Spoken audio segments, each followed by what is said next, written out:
ഒരു കാൽപ്പെരുമാറ്റവും കേട്ടില്ല. അവൾ ചങ്കിടിപ്പോടെ ജനാല തുറന്നു നോക്കി. ഒന്നും കാണാൻ കഴിഞ്ഞില്ല.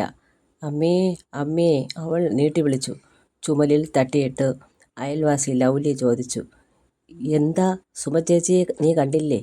ഇപ്പോൾ അങ്ങോട്ട് പോയിട്ടേ ഉള്ളൂ. നിനക്ക് കപ്പയും മീനും വേണമെന്ന് പറഞ്ഞിട്ട് പോയി എന്ന് പറഞ്ഞു. അത് കേട്ടപ്പോഴാണ് ശ്വാസം നേരെ വീണത്. നീ കണ്ടായിരുന്നോ ചേച്ചി? അവൾ ലൗലിയുടെ കുശലം ചോദിച്ചു. എക്സ്ട്രാ താക്കോലെടുത്ത് വാതിൽ തുറന്നു. ലിവിംഗ് റൂമിലിരിക്കുമ്പോൾ അവൾക്കൊന്നുറപ്പായി. ദൈവമാണ് ഈ സമാധാനം അന്തരീക്ഷം ഇപ്പോൾ തന്നതെന്ന്.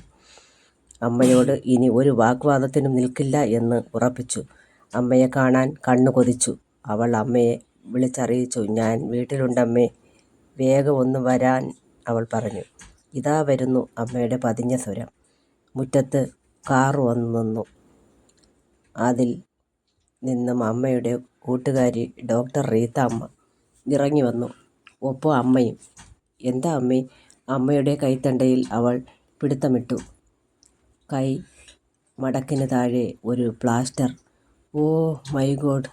കൈനരമ്പ് മുറിച്ചമ്മ. അമ്മേ! അവൾ ഞെട്ടലോടെ അമ്മയെ നോക്കി.